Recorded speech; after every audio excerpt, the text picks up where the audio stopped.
mbote na biso nyonso bandeko oyo nyonso bokolanda ngai dans les 4 coins du monde bisika nyonso bovandi na pesi bino mbote na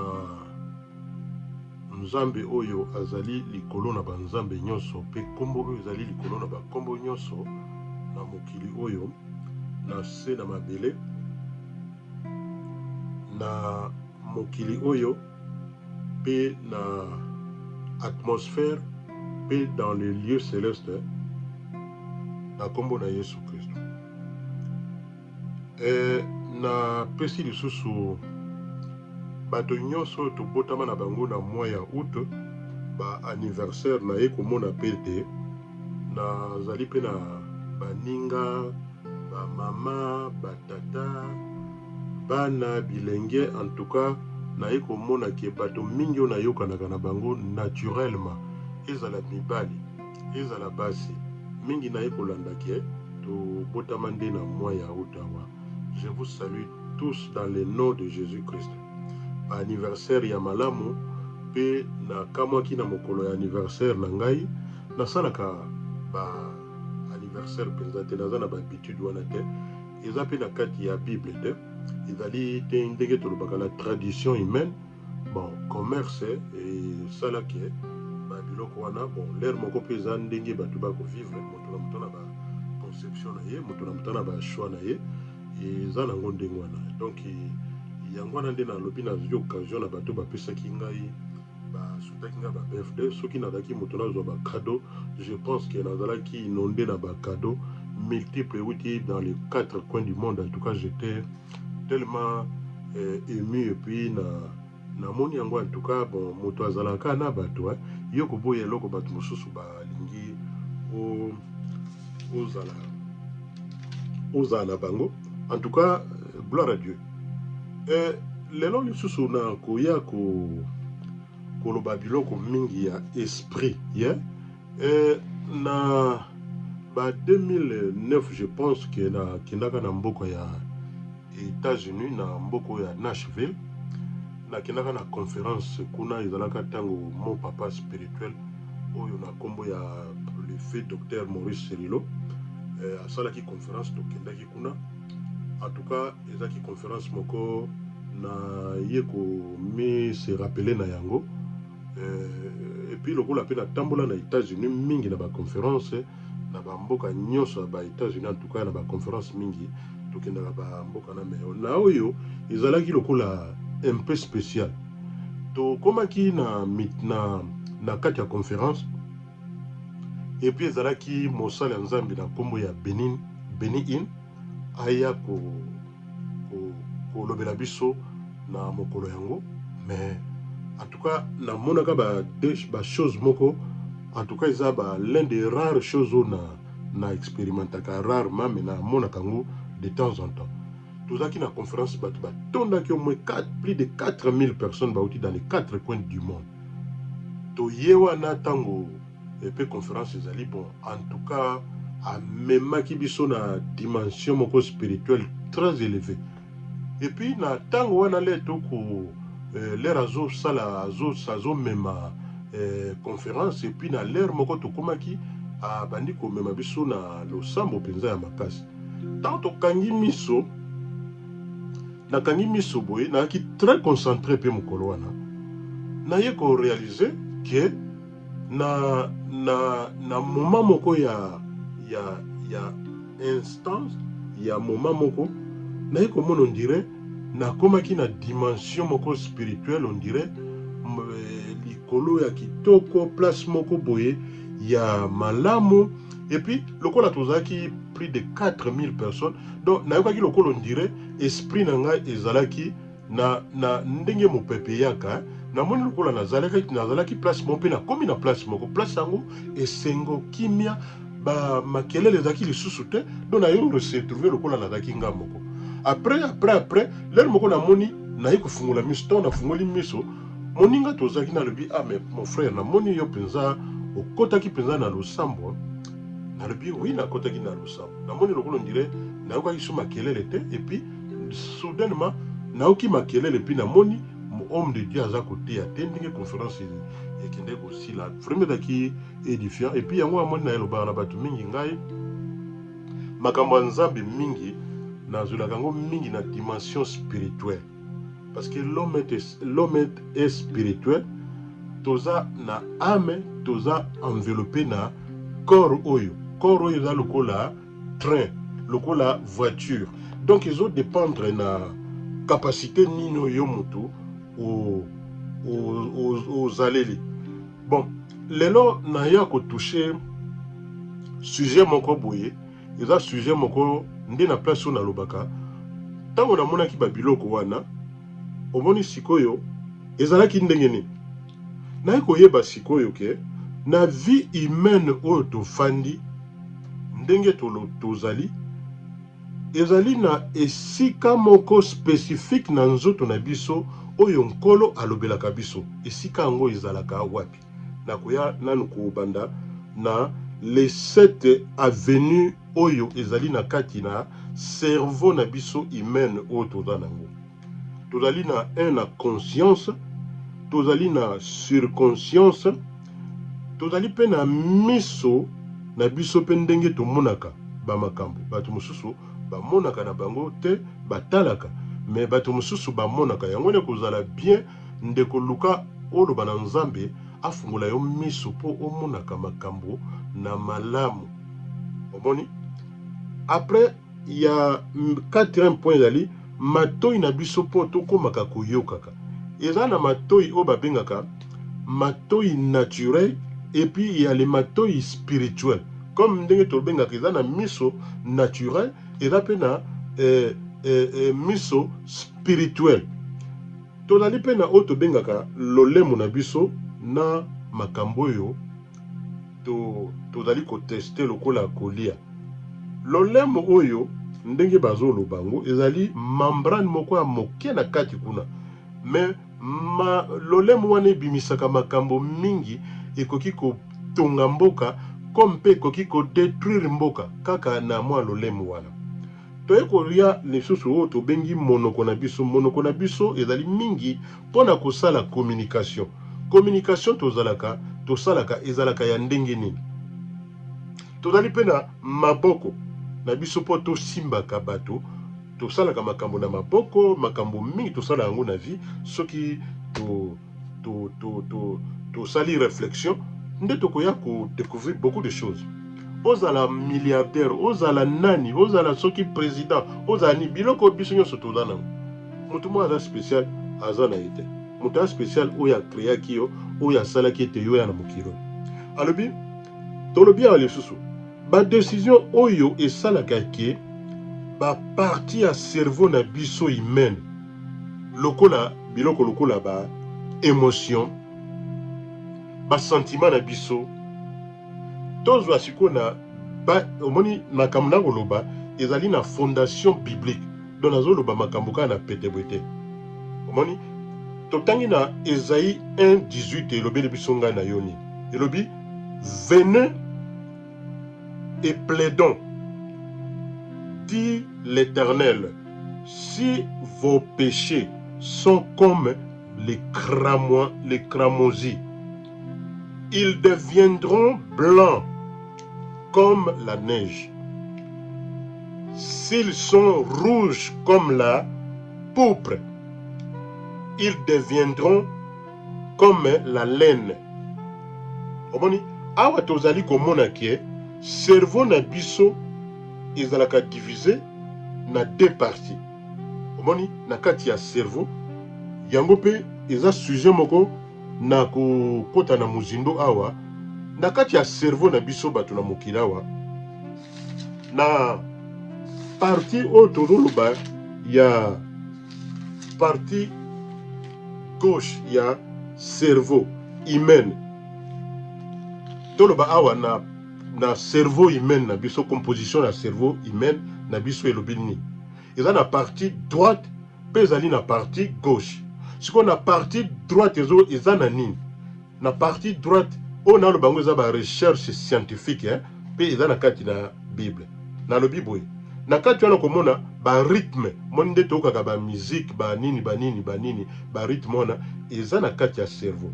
ndenge cerveau na biso ndenge le créateur Dieu asala biso bato na mokili ezali na oyo tobengi rythme conscience ya monde spatial imagination positive et négative ya vie tozali pe na ba rêve yo moto esengeli korevaka rêve na yo na journalière ezali nini eloko nini yo orevaka et puis ba couleur na ba forme na yango ba couleur tomonaka lokola na bilamba rouge boye eza biloko eza na fonctionnaka na partie droite ya cerveau humain et puis ba différentes dimensions ya vie ya C vie ya kati vie ya boye vie olingo kende likolo eza nyonso na kati na cerveau na yo humain ba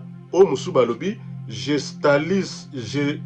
gestaltisme komona ba image na grande forme na yango toye kokota lisusu na partie gauche ya cerveau gauche omoni na système ya éducation nde place ba bebisa éducation tomonaka mingi na bato eza mingi place wana donc cerveau gauche na cerveau droite siko na bandi na cerveau droite et puis na cerveau gauche nini yango eza na kati ezali maloba oyo tolobaka na mokili awa oyebi ke maloba ekreaka esprit moko boye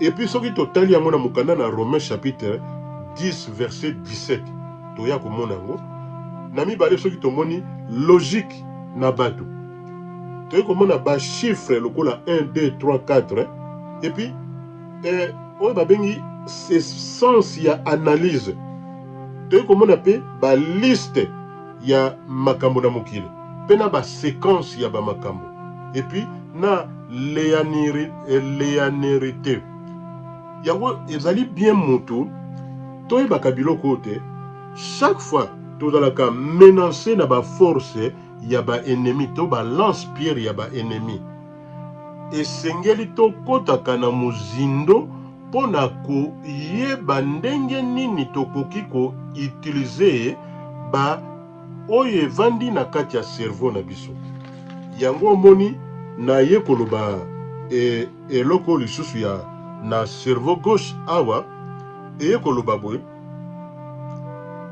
tozali na côté cerveau gauche ya moto ezali na oyo tobengaka eloko nini nalingi kosala omoni sikoyo soki toye na cerveau côté droite na yango eloko nini ezali kuna alobi elobeli biso likambo na je ne pas faire eloko na kosala te omoni moko elobi oyo nakoka kosala oyo mosusu elobi oyo nakoka kosala te et puis na kati ya cerveau wana ntango tomoni biloko lokola conscience mpo na kroki nango moi na sala yango boye te me na bamikolo mosusu na kosala yango na kati ya cerveau ya moto parce que eza na gauche na droite et puis na kati wana eza na kati ya cerveau ya biso nyonso ba humain elobi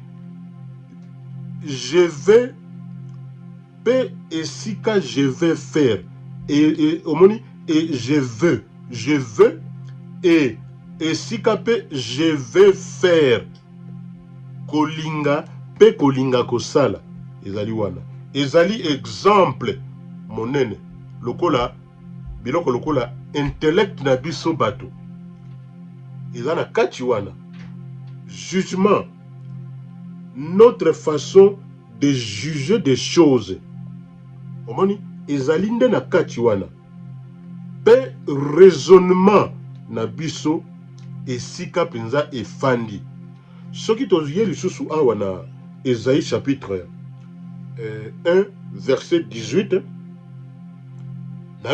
nayo tangela biso lisusu yango elimboli biso polele boye balobi les lois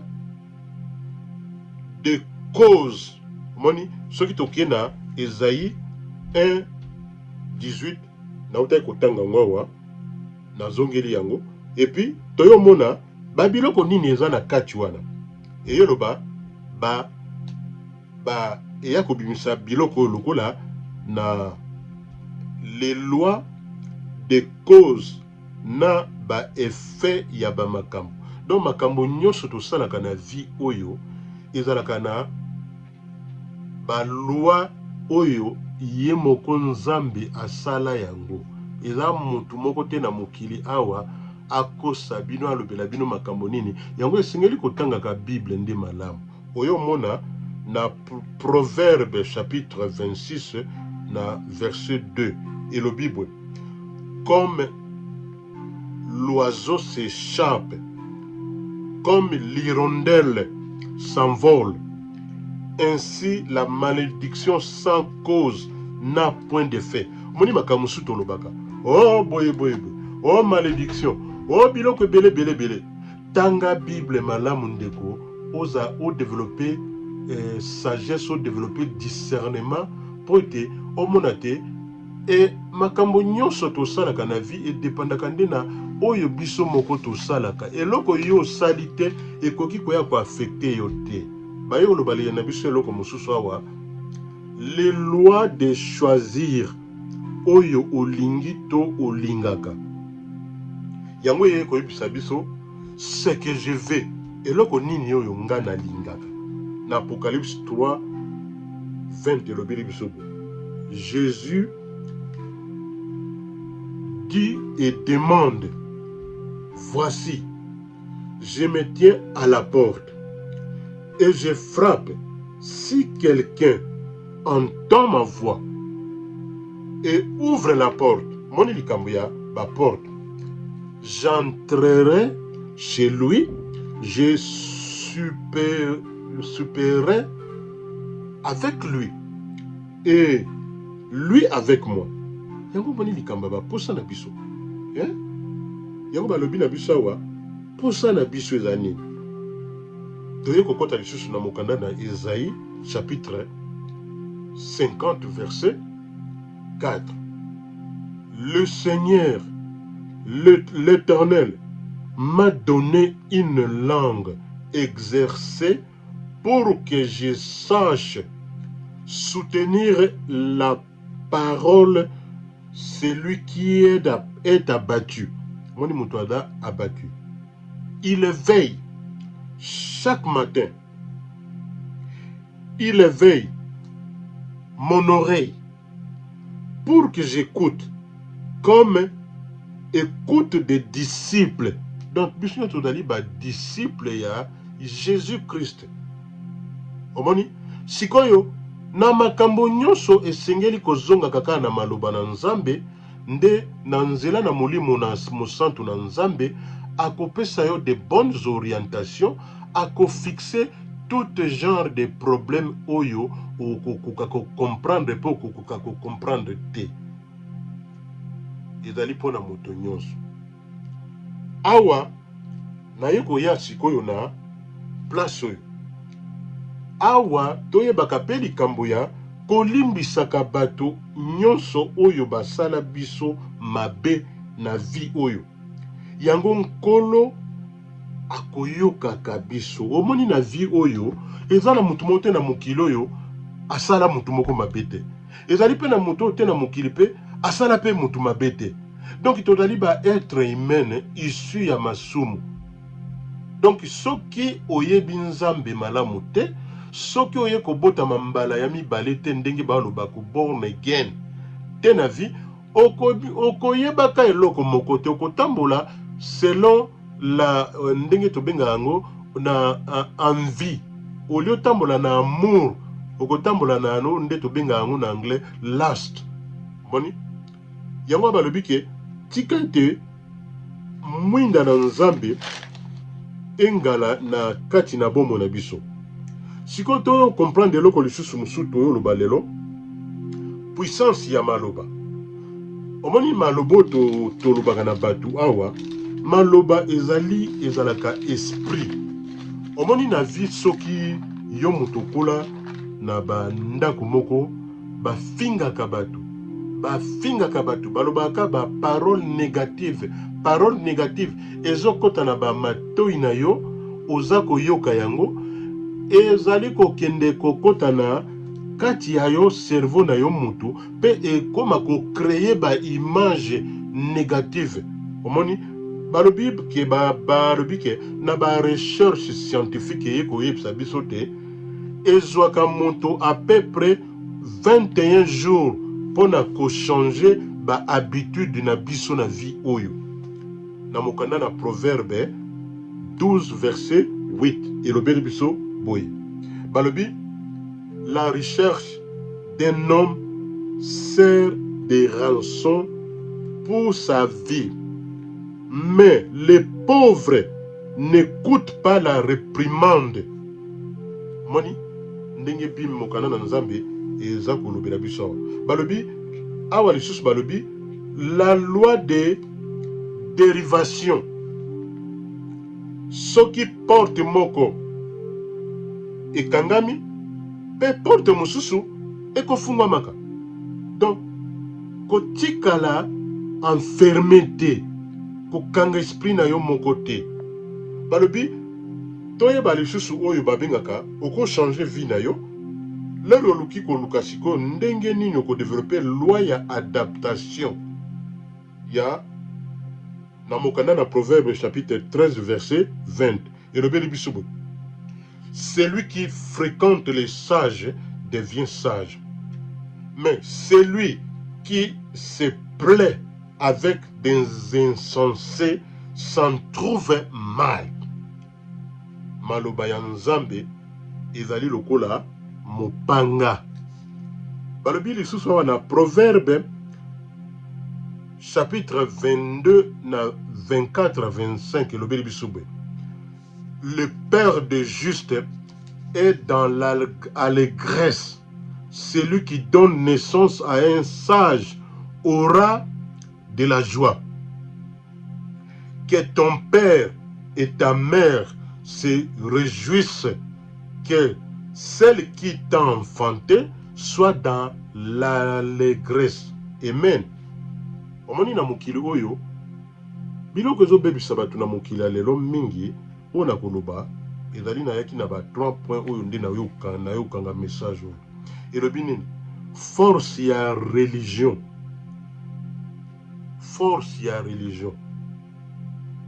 yango tobengaka yango la sainteté te wana ya oza na libanda olati bilamba ya kitoko propre olati croix munene nini ya libanda me kati naloba kati ya moto l'homme intérieur toye komona sikoyo philosophie yango eyaki kobiangama l'humanisme moni bato ebele bazoyeba makambo te philosophie mingi humanisme mais humanisme ya nini ya kolinga bato na forme extérieure mais na kati te politique nde yango nde eye kokoma vrai lucifer ya solo nde na politique oyo yango eye kobiangama oyo tobengi monde séculaire yango tozomona awa ndenge mokili eza ya kobeba monde séculier o monde séculier ndeko yamba Yesu na motema na yo ndenge tobengaka cerveau gauche na yo na cerveau droite na yo ezala balance na kati wana